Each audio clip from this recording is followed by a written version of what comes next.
I'm not actually reading from my book. So I had a response from my mother, who went through the Second World War, and my parents both did, because I'm in my 70s now, so I have a memory, which a lot of you don't, some of us do, of the connection to the Second World War. And I have very vivid memories of that. So I shall read what I've recently written, which is not that great, but... These English streets I walk upon are not lined with gold. They were made from blood, sweat, and tears, oppression and servitude, remnants of an empire now tainted with guilt and wrought from injustice and slavery,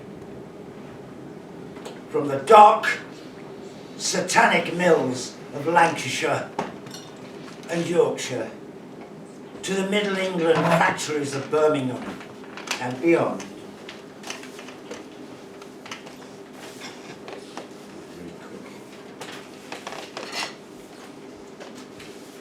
I remember, as a child of the Second World War,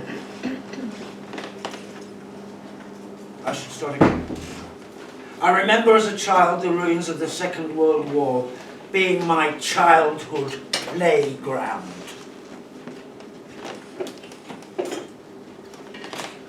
I can still recall in vivid detail all the bomb craters, fragments and debris, buildings and houses reduced to shattered brick and rubble, still left over from the great air raids my parents told me all about. Though it made little sense to me, it makes no sense to me now that I know what war really is. Though it made little sense to me then, I remember it in further detail. The Anderson corrugated steel semicircular bomb shelter in the back garden that seemed at the time a mysterious, exciting place to play in. Like a castle or a hideaway, a rough-hewn children's playground oddity, though not knowing then its purpose and meaning. Sorry.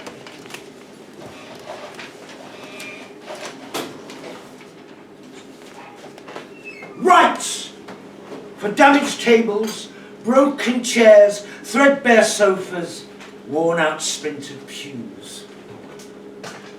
Justice for twisted rocks, severed boulders, split pebbles, weathered stones. Reparation for smelly socks, worn-out shoes, tattered t-shirts, threadbare trousers and skirts, underpants and knickers. Fraternity for faulty wristwatches, chipped hourglasses, inexact timepieces, outmoded clocks. Liberty for rusty locks, smashed windows, punctured pipes, leaking taps. Equality for chipped saucers, fractured cups, split plates, cracked jugs. Freedom for shaky banisters, damp walls and ceilings, creaking floorboards, unstable stairs. Emancipation from shaky, overcrowded cities, downtrodden towns, crime-ridden boroughs, out-of-bounds districts and zones. Emancipation from outcrowded cities, downtrodden towns, crime-ridden boroughs and out-of-bounds districts and zones. Independence for confused identities, heretical practices, peculiar norms, deviant norms. Self-government for disenfranchised entities, persecuted innocents, excluded souls, harmless fools. Recompense for slapdash workmanship, inferior expertise, cut corners, slash costs. recognition for little acts of kindness, small mercies, unselfish motives, generosity of spirit. Neutrality from borderline divisions, dominating ideologies, conflicts of interest, diverse political persuasions. Consideration for those fallen by the wayside, deemed second-rate, no-hopers and second chances.